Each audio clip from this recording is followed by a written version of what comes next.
Good morning, good afternoon, good evening. Welcome to another episode of Packet Live. We're here with the squadron. Caleb, Josh, Jesse, myself, Jeremy. How you guys doing? Doing good.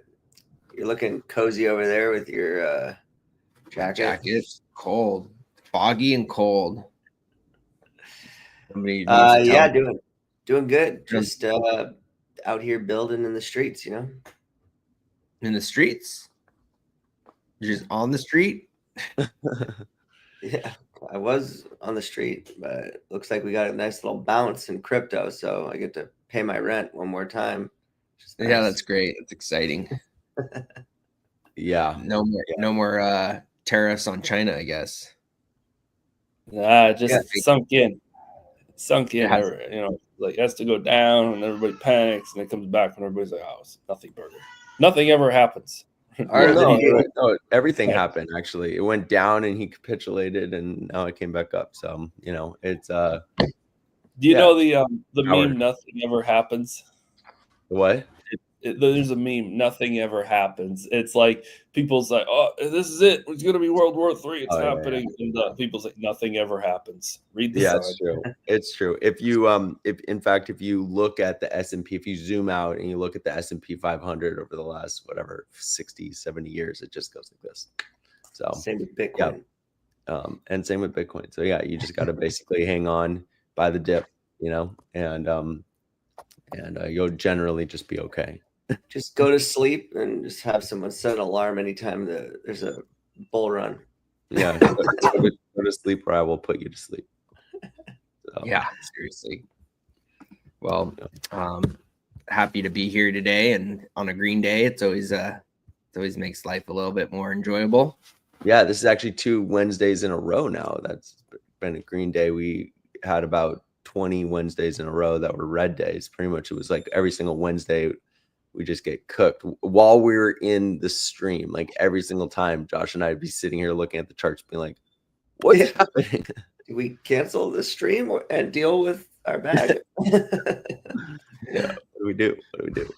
So yeah, it's we get a couple good ones. We gotta recognize. We gotta celebrate. So yeah, celebrate those wins.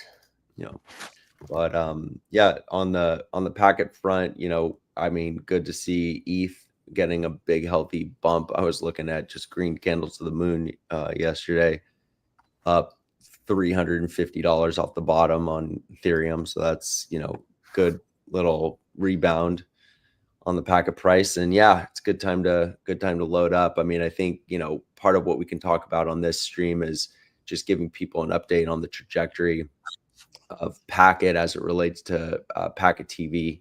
And, at this point, just really focusing on the utility of the network, because that's, that's where we are right now, is really figuring out a way to build a tool and technology that people can actually use this network, every single day, even if they don't even know that they're using the network. So that's kind of where we're at. Josh, you want to give a little update on that, kind of what we've been doing?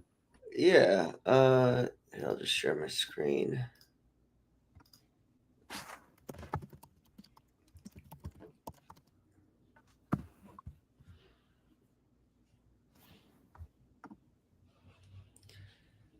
So yeah, we've been building this out. You guys saw it last week.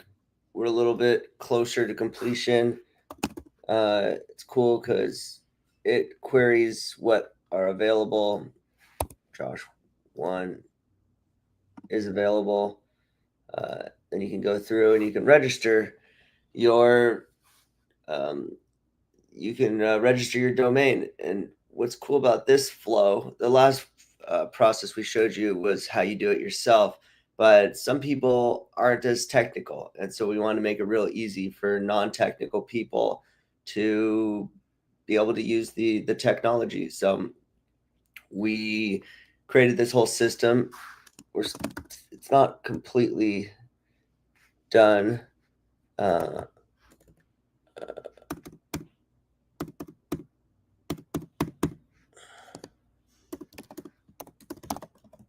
We're doing a kind of a live test. I actually don't think that that's done. And And so, yeah, so when you do that, you can just come here to Shopify and it will, I guess I already had something in my cart, but it will add this to cart and you can just go pay for it with a credit card. And what this does is our wallet will go through the whole process of buying the domain for you.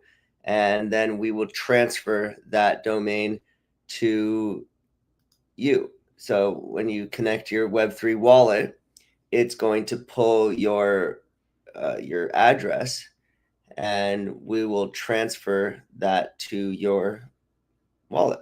And so then you'll have your domain in your wallet, and you won't have to go buy Packet and have ETH on base and all the kind of things that you'd need to have to get a domain. We're going to do it all for you and just transfer it to your Web3 wallet. Make it real simple for you.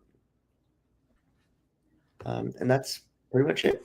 Yeah, I mean, look, and the key here is just to abstract away the more kind of in-depth, complicated parts of getting a domain in the crypto space, but still being able to hold custody of that domain in your Web3 wallet. However, as it also shows, you can choose to not have custody of that domain in your Web3 wallet and just have it in your account. And that's more familiar to people who have domains on GoDaddy or Namecheap and these types of platforms where you never do have custody of the domain. It's just kind of in, your account, basically.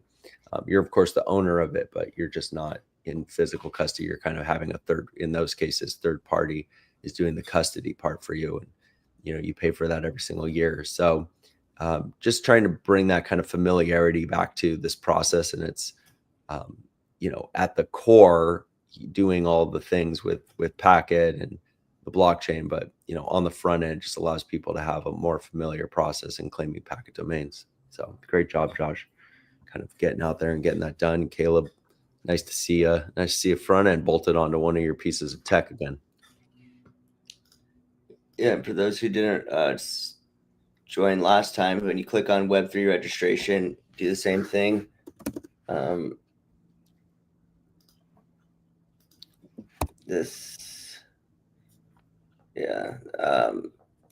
And then you put in how much Packet. This number right here will always show the minimum that is needed. So you usually just put that a little bit over that number and click register, and it will register you a domain. Yeah, that's rad. That came out great.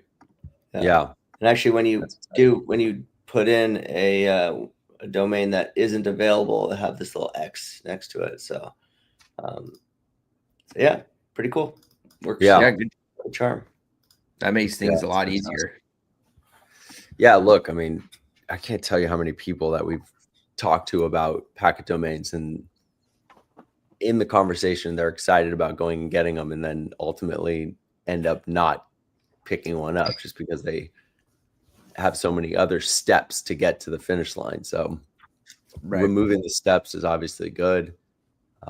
If you don't have a Web3 wallet at all, can you go through this process and completely ignore it? Do you always have to have a wallet connected, Josh? Yeah, that's kind of the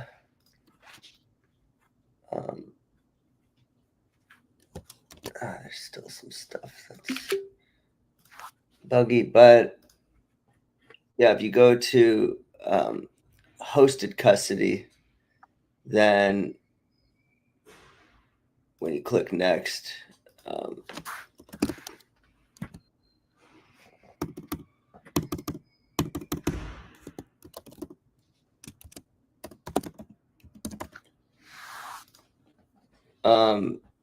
that's cool.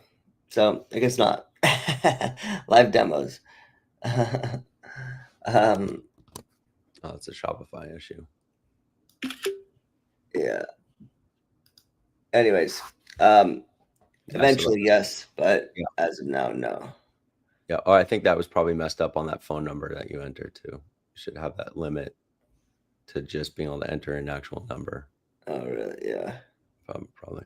But yeah, that's ultimately where you want to get to, is to have people able to bypass the Web3 wallet completely and just do do hosted custody and not even have to think about it. Right. So that becomes another part of the story.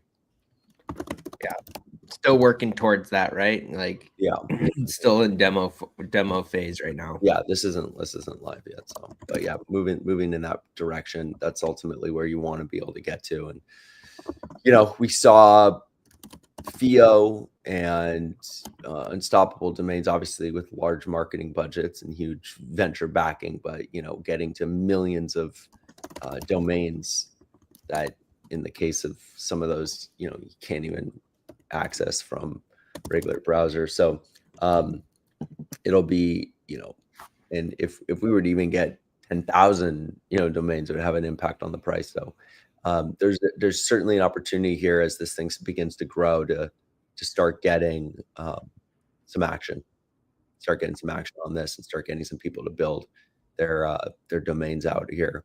And obviously this also relates back into the Packet Hub and that whole tool for self-promotion. So that becomes another piece of this story that is still sitting in the wings. All that tech is built, just need to now get the marketing budget behind it to start promoting it and having people begin to use it. So, I think our key in Packet has always been building the tools. And then the second key is promoting these tools and building community around them. So as soon as these pieces are done, it would be really nice to start putting that effort into the community building and adoption side of it, and start getting some people to use this tech. Yeah, totally. You should go claim your domain and get in the game. It's pretty well, actually, we'll launch this thing in the next hopefully we launch it this week. We're just kind of doing these final little bug tests that you saw and getting everything smoothed out, but I'm hoping that this all gets resolved today and we can launch it this week is my goal. But yeah, by Monday. That's great. Let's talk a little about Packet TV and kind of what we've been working on. We had some crazy meetings yesterday.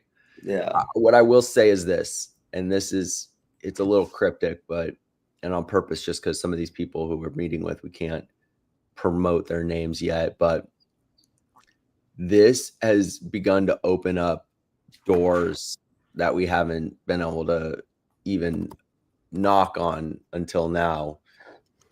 A lot of relationships from my career in media and entertainment.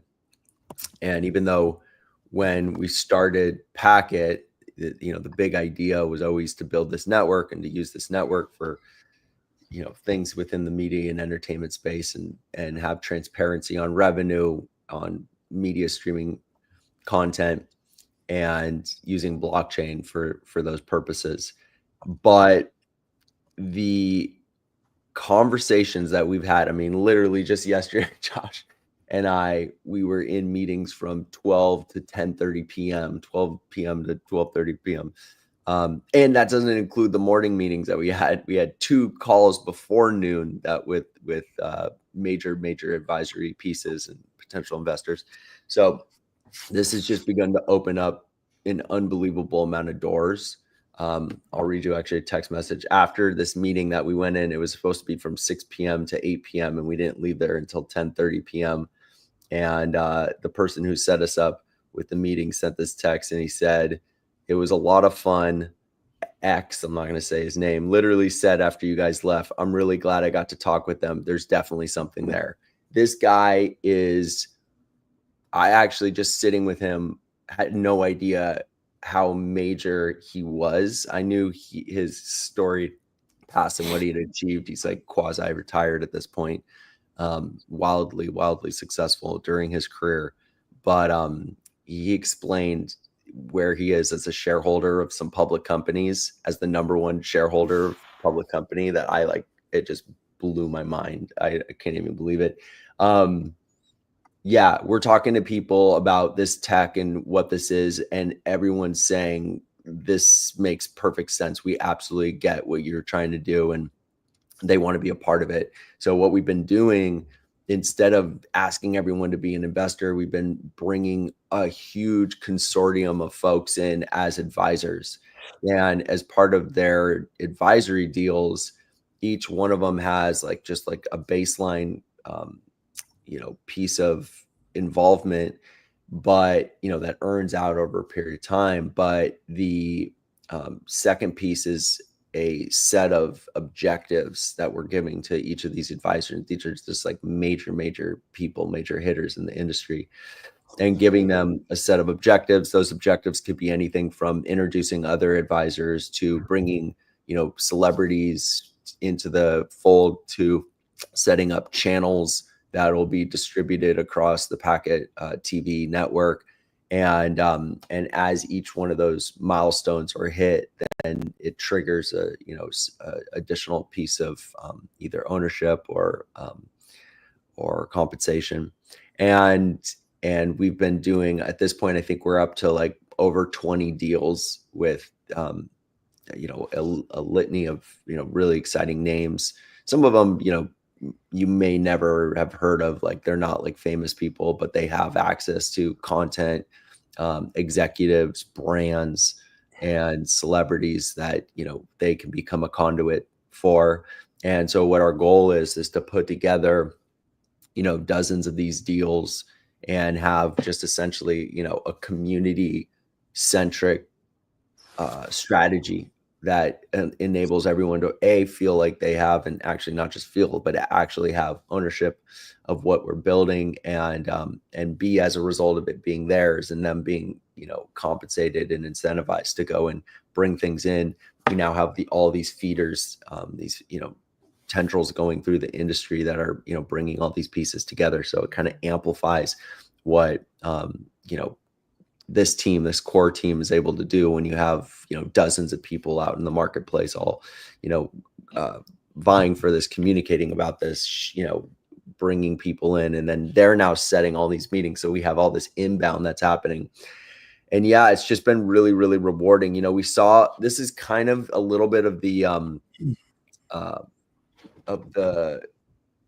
alchemy that happened at the beginning of PKT, and when things really started to pop off in 2021 and 2022, we had a lot of people that were just like creating inbound, and I remember Josh just getting put in text message chains with people left and right, hey, meet my friend, they want to do this, they want to do that, they want to get involved. And we had none of the tech that we have now with Packet, like easiest wallets now.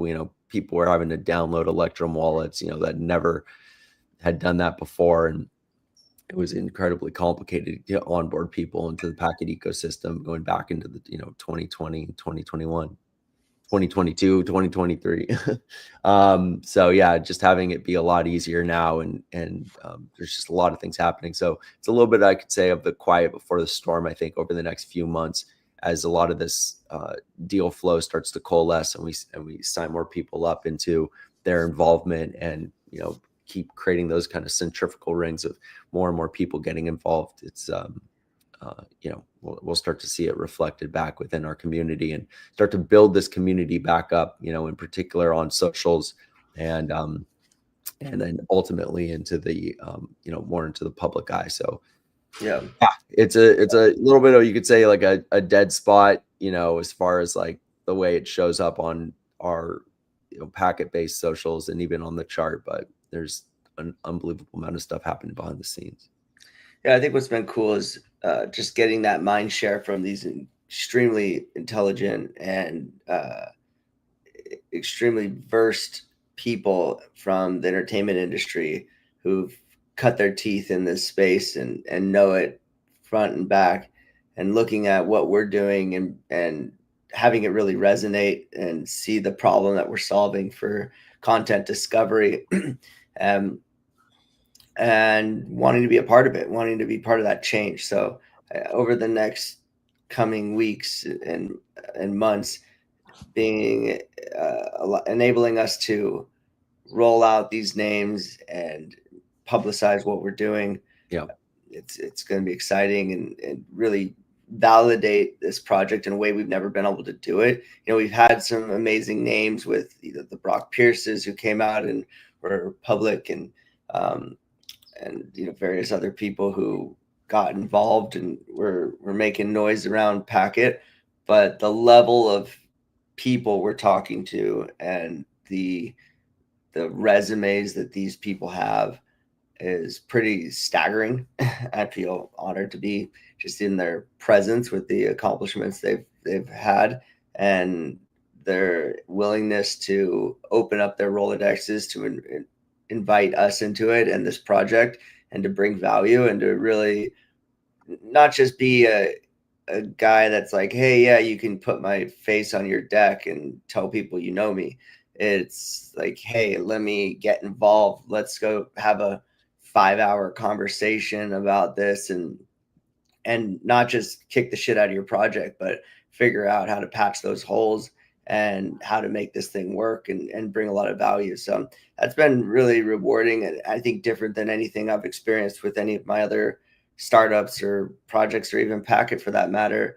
I think Packet was always kind of hard to wrap your mind around. It's like, I get what you're doing and I see your passion, but a network is an esoteric thing. But now when you're talking about where the rubber meets the road and how people start using this network and how it's applicable to everyday life, it's been cool to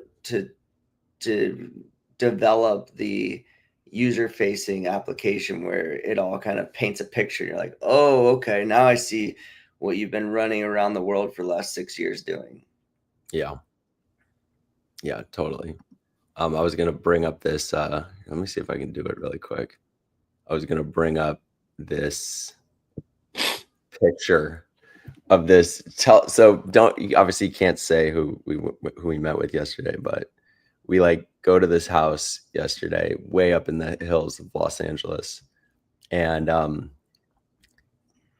this house literally was like, how would you describe it, Josh? It was like Tony Stark's house. Yeah, it was like Tony Stark's house. That's a perfect example. Yeah, it was a bit ridiculous. Here, let me see if I can bring it up in the best way possible. Yeah, in the best way possible, for sure. Here, let's see if I can bring this thing up. Oh yeah, it's not gonna let me share this.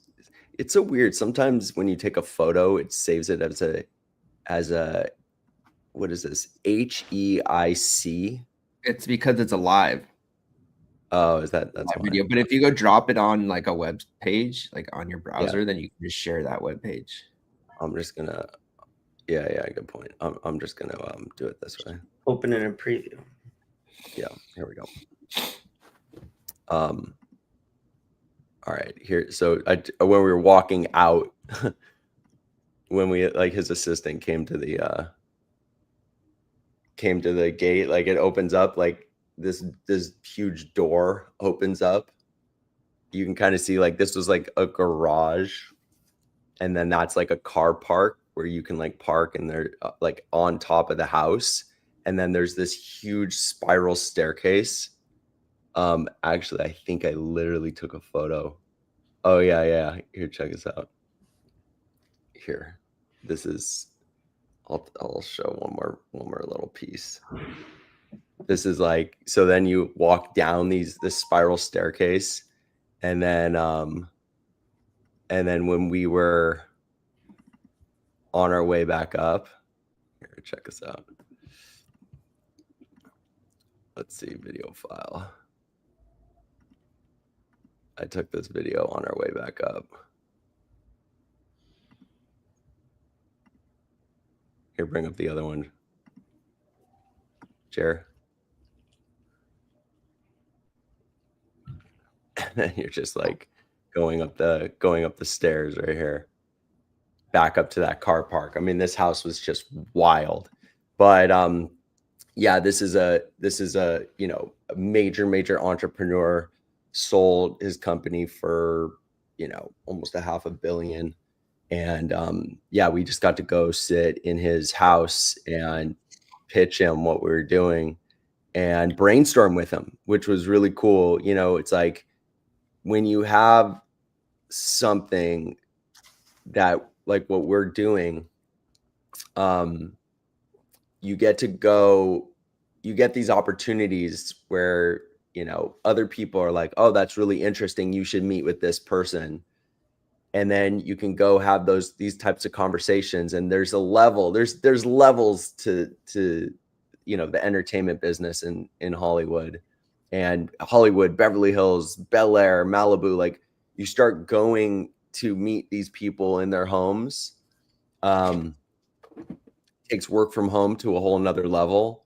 And you're walking into these like 20, 30, 40 million dollar, you know, mega mansions.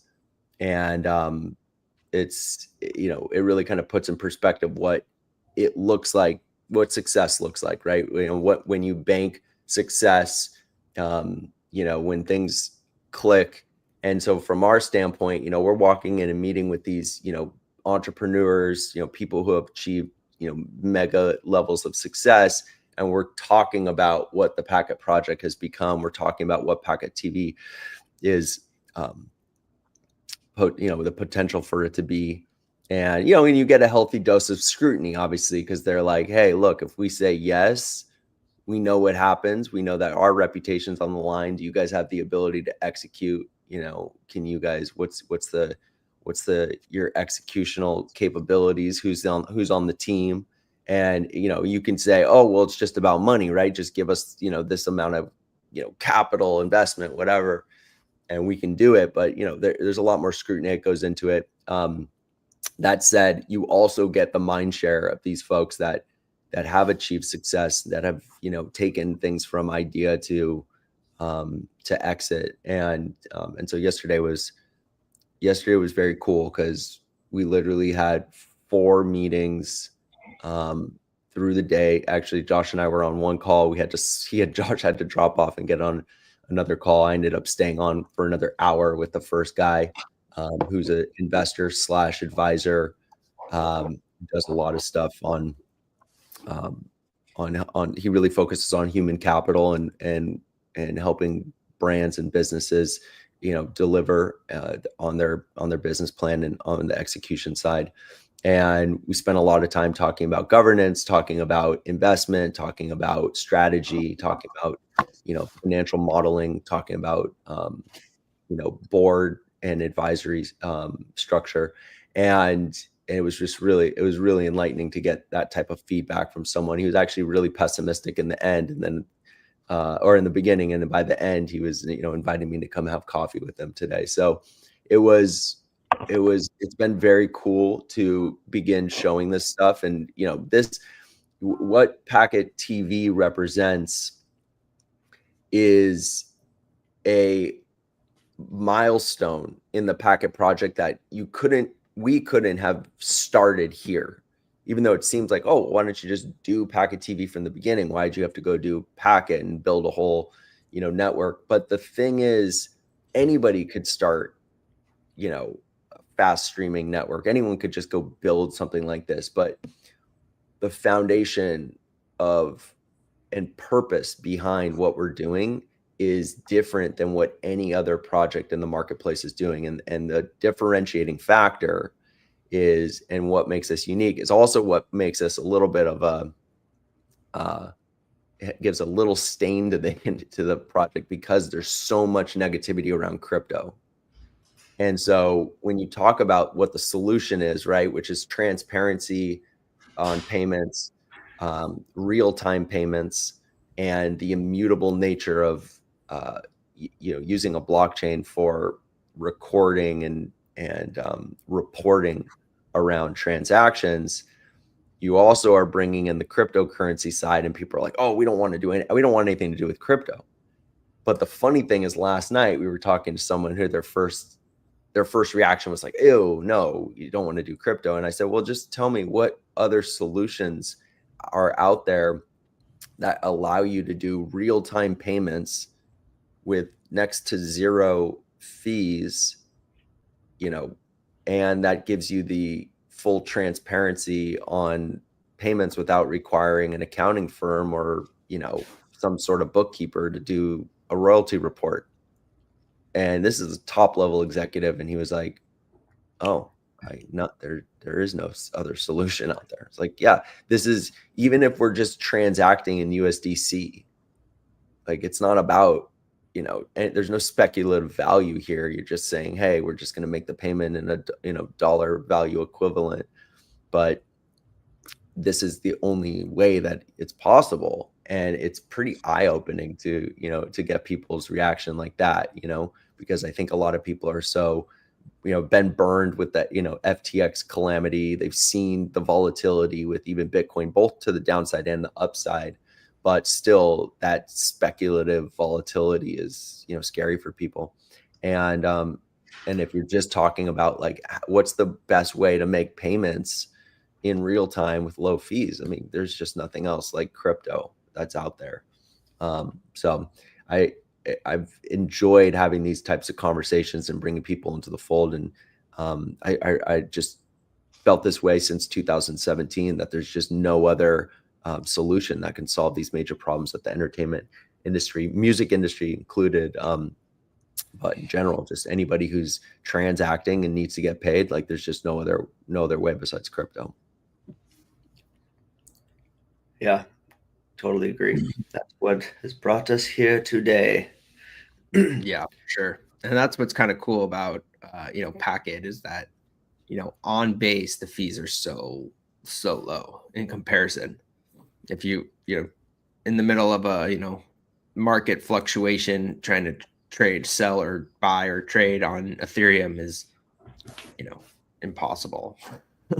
Yeah, it's insane. Yeah, I mean, one of the things I really want to do, and we've been saying this for a while, is want to bring coin, and now that we've established this relationship with Coinbase, the next piece is, and I think USDC is the way to go, is to bring Coinbase in as a partner into the entertainment industry and figure out a way to do marketing and communications to bring to educate people about USDC and how easy it is, and how the simplicity on the transaction side, and also this is even the more important part, is the simplicity on the cash side, on how to get your money from USDC into USD and then into your bank account.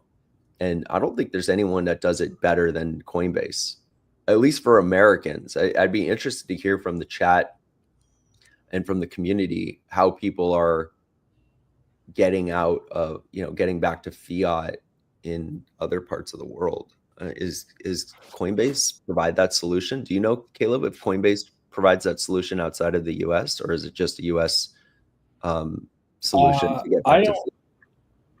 I don't use Coinbase. I use another exchange, but accepting USDC and USDT has never been a problem. The biggest complexity is it's USDC, but on what chain? And so you have to make sure that you're putting the right address. And then once that happens, you just go to the USDC Euro market, sell it, wire it out to the bank account. So you've been able to use another exchange that is able to enables you to enter your bank account and then allows you to sell crypto into fiat and then withdraw, basically. Yeah. And then that's the only thing you use centralized exchanges for, is on-ramp to the bank account. Sure. Yeah. Yeah. What kind of fees do they charge? Do they do like an instant transfer and then like a 2 to 3 day transfer or something, or is it? Oh, in Europe the fees are like 50 cents or something. Or maybe they have no fee, but it's like a minimum of €2, or it's pretty, because in Europe they don't really use checks. Instead, they use wire transfers for kind of everything. So the price of a wire transfer is more comparable to the price of a check in the US. They do like ACH. Yes, but it's got a different name. But yes, basically, Got it.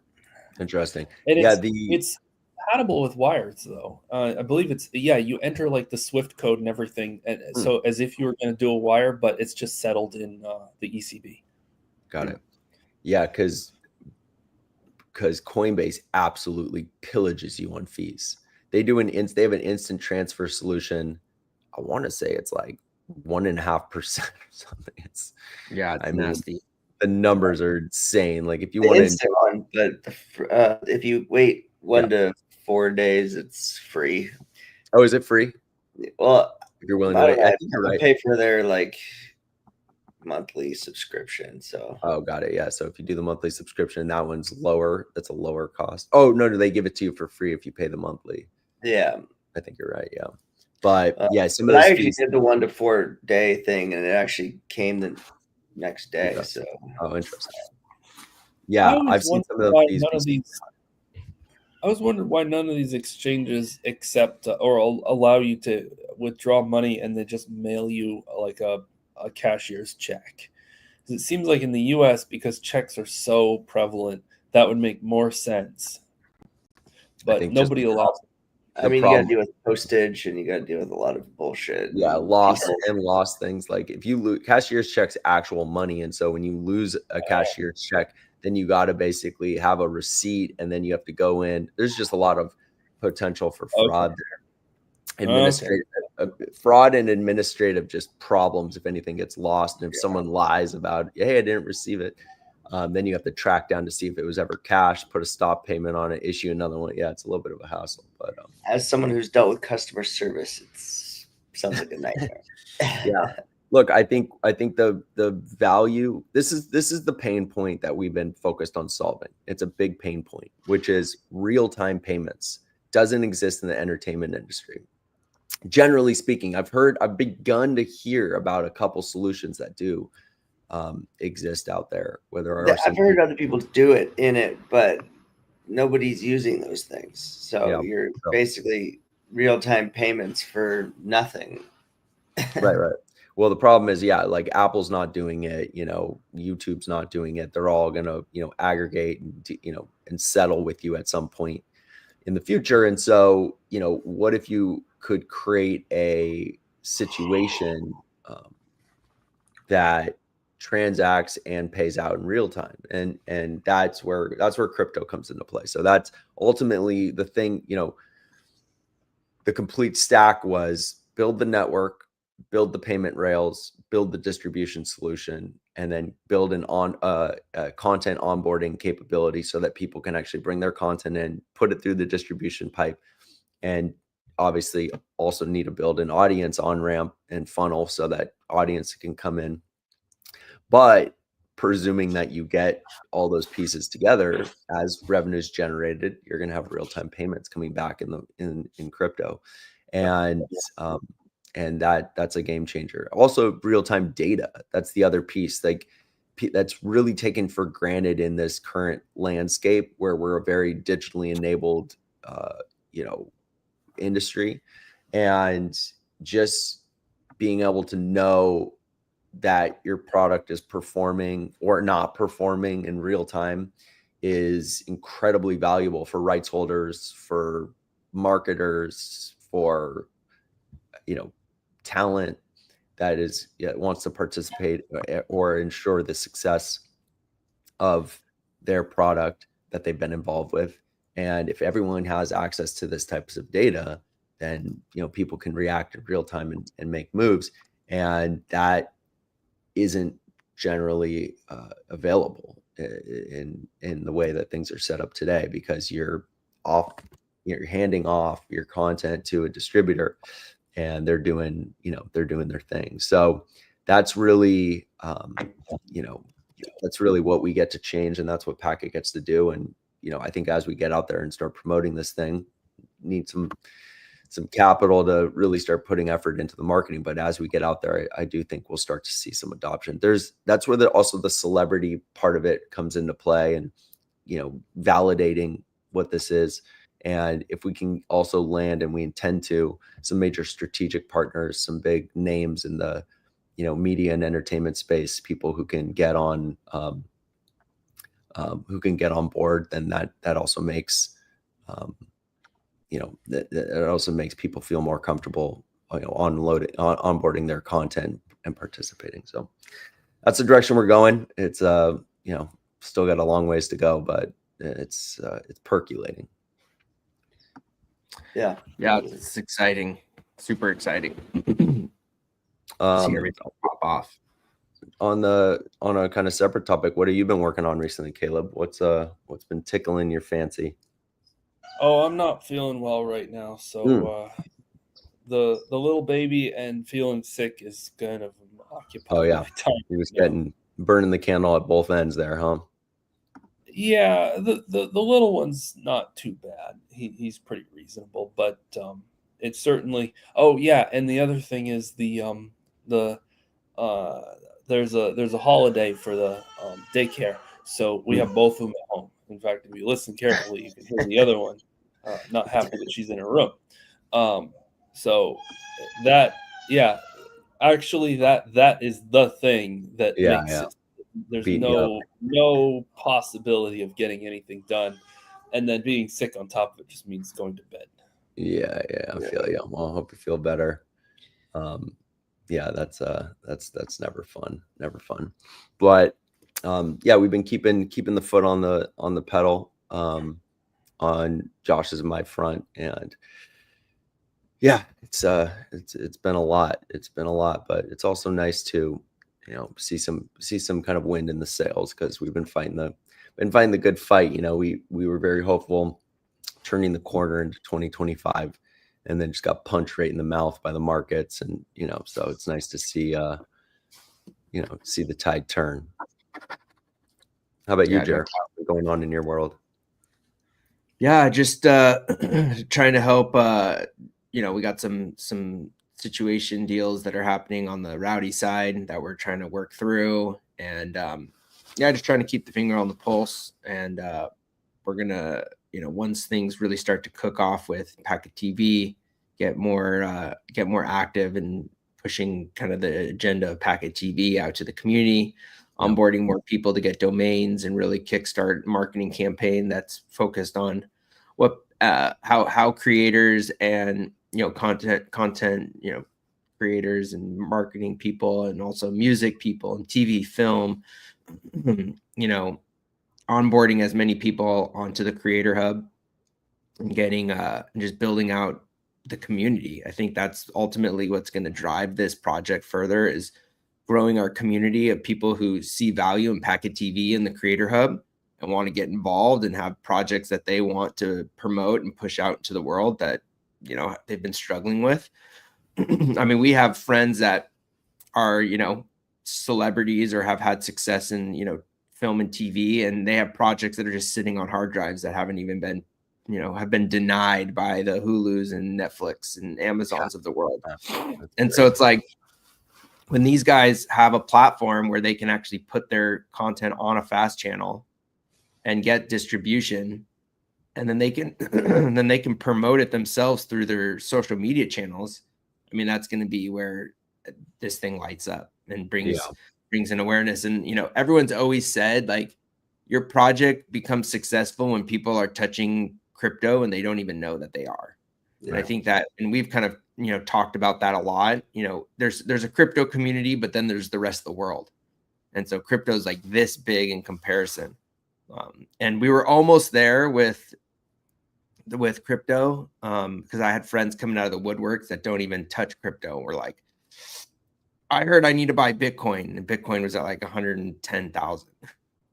So, and then it gets absolutely wrecked down to what, 80 or 50 or wherever it went. It went down to 75. It went down deep, and those people are gone, and they're not going to come back until something really major happens. And that's the rest. That's the world, or the rest of the world outside of crypto. And so I see the next phase of this is bringing on some real hitters in the marketing side that really know the market of crypto. But then it's kind of like a two-prong thing, where it's like, there's the crypto side, but there's also the non-crypto side. And those are two completely different campaigns that need to be run simultaneously. And so being able to, run those together with, the proper amount of capital is going to be crucial.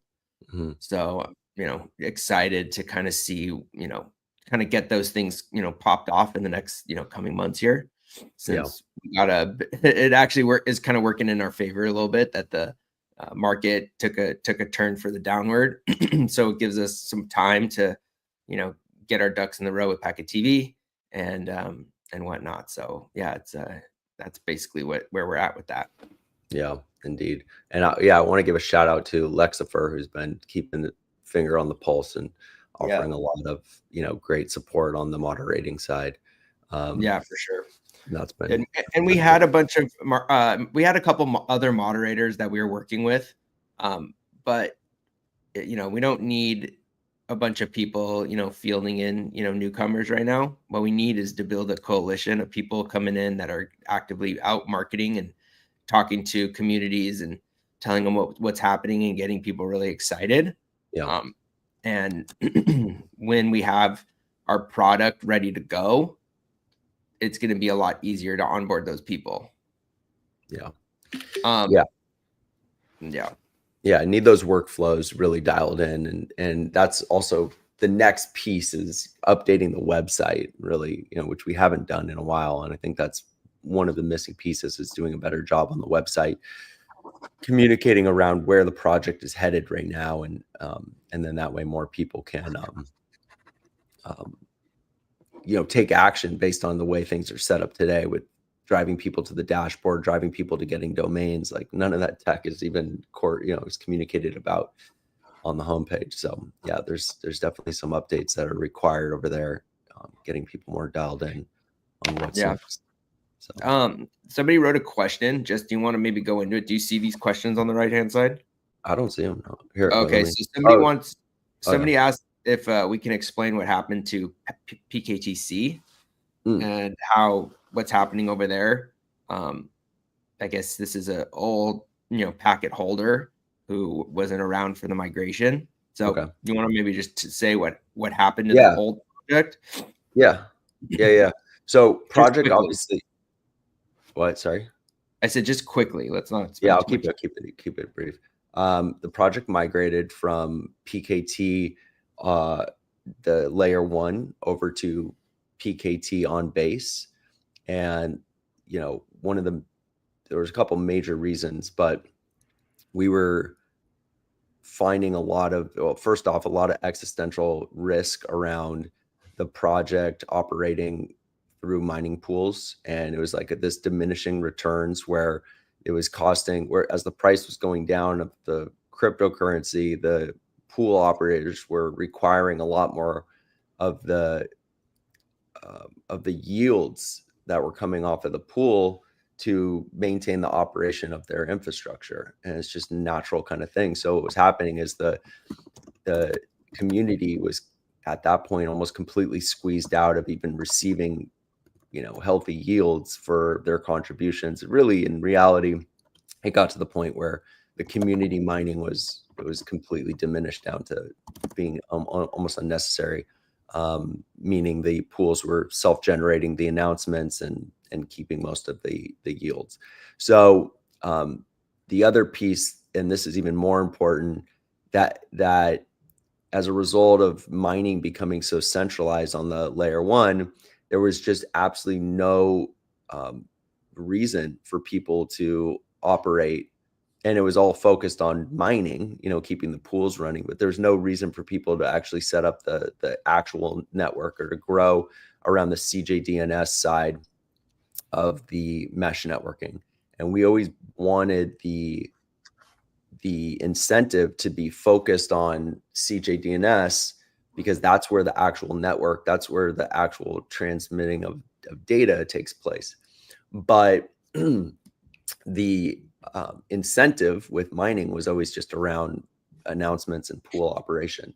And so in moving over to base, what happened is the algorithm now rewards people to run the actual CJDNS nodes. And that incentive shift was only possible by introducing a smart contract to enable that reward and incentive system. So what happened is, back almost a year ago now, August 2024, there was a migration that took place, and anybody who has the original packet can now receive an airdrop. 2 of the 3 airdrops have occurred, and the third will happen in August of 2025. And so if you have packet on the layer 1, it's now referred to as PKTC, which refers to packet crypt, which is the algorithm for that, the mining algorithm. You can now claim, you can go to the dashboard, which is app.pkt.cache, and there's a migration process. There's also a video on YouTube that you can follow that migration process and get what's called the migration tool that will allow you to take the private key for your wallet and pair it with a Web3 wallet. So whether it be, a Coinbase wallet or another type of wallet that you use, and you can receive the migrated packet on Base. And now what's happening is also, maybe you just want to bring it up, Jer. There's a dashboard at insight.pkt.live, and which is an incredible dashboard that a community member built, and it gives a heads up display of everything that's happening in the ecosystem. And when you get over there, you can actually see already what's been achieved inside of a year of all the nodes, over 150 nodes on 35 countries, and the whole network, the actual network of interconnected nodes transmitting data represents the backhaul of the packet network. So this is actually 140. It was 150 yesterday. It's kind of crazy. Yeah, seeing nodes drop off here, but there's the network, and these are all nodes that were set up, again, around the world, that are all receiving, the daily rewards for maintaining, satisfactory operating of this CJDNS protocol. So yeah, I encourage people to go get these things set up. There's a lot of information on the YouTube. And then now that network exists, you can, it's created the capability to actually build this utility of Packet TV, and that really takes things to the next level, where we have like a real life use case of that network. So yeah, there's some pretty exciting stuff here, and the tech is fantastic. You're now using a Coinbase wallet, which is, in my opinion, best wallet in the game. And if you don't want to use Coinbase, you can use MetaMask, and yeah, just get locked up, get your migration. And the other thing that you can do, this is the other piece of it, is that there's an incentive to also participate on the on the pool side. So basically there's these LPs that do the transacting for the market of Packet, and so we have a whole other system. Josh, do you want to just kind of give so I can stop talking, a little bit of background on the LP side and kind of you can stake in the LP, and by providing equal parts Ethereum on Base and Packet, and by doing so, you are eligible to. There is 1 million packet per day paid out proportionally to the people who are providing liquidity for the liquidity pool.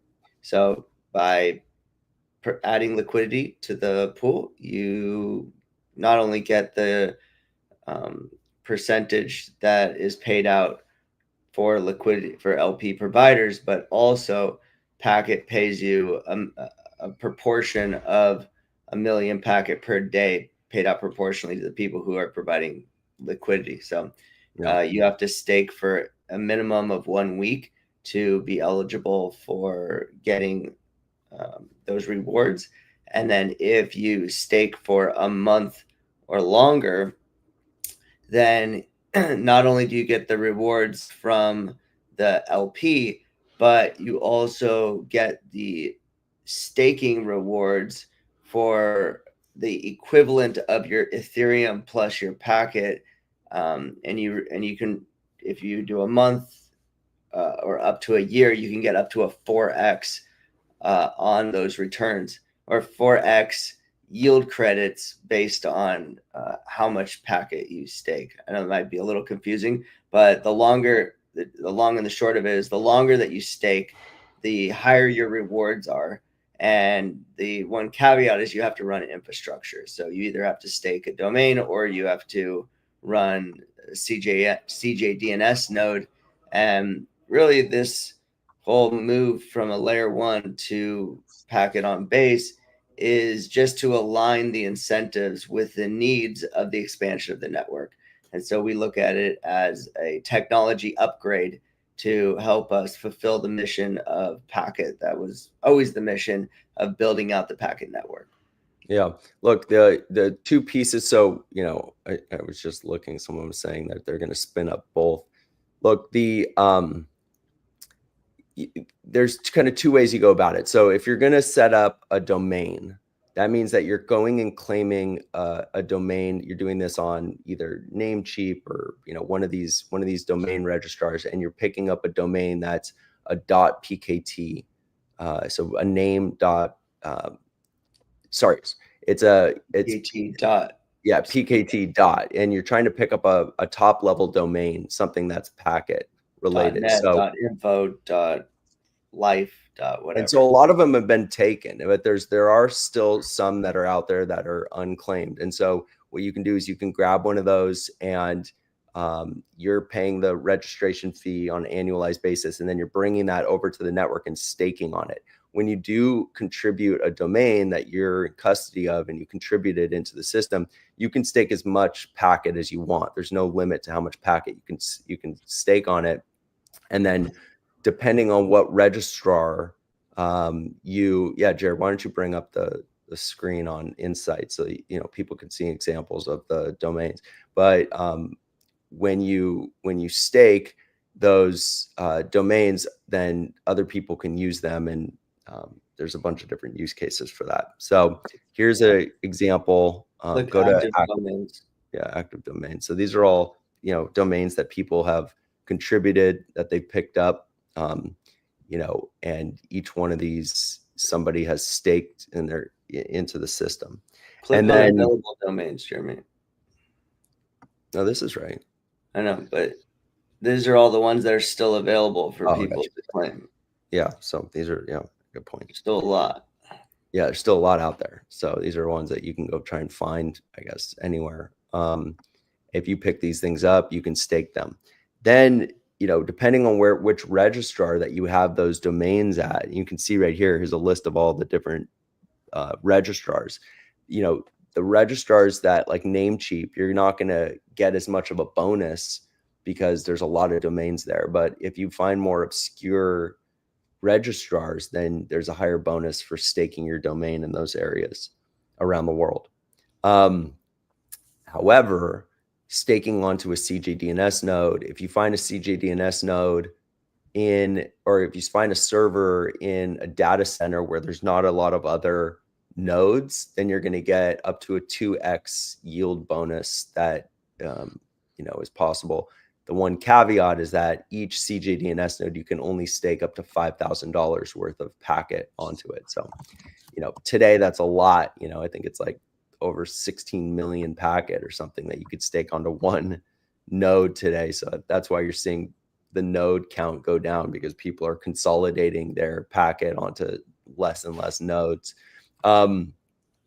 At this point, when the price goes up, those people will be locked in and have a lot of packet on one node. But when you say, hey, going to spin up both, it's not necessary entirely to go spin up both. Really, you can get a lot off of just a CJDNS node, and you don't really need to do a packet domain. But if you do find a packet domain, it's valuable to the project. It's contributing them is obviously huge, and the project certainly appreciates everyone making those contributions and maintaining those registrars. Yeah, for sure. Domains. Great. All right, cool. Well, yeah, guys. Well, thanks so much for everybody tuning in today. We do this every week, Wednesday, April 20th, or we do this every Wednesday, every month. So yeah, if you have more questions like that, feel free to jump into the chat and join on Discord or on Telegram. And there's plenty of community members that are willing to answer these questions. Yeah, indeed. No doubt. Cool. All right. Well, thanks so much, guys, and we'll catch you guys next week. All right. See you later. Later. Cheers.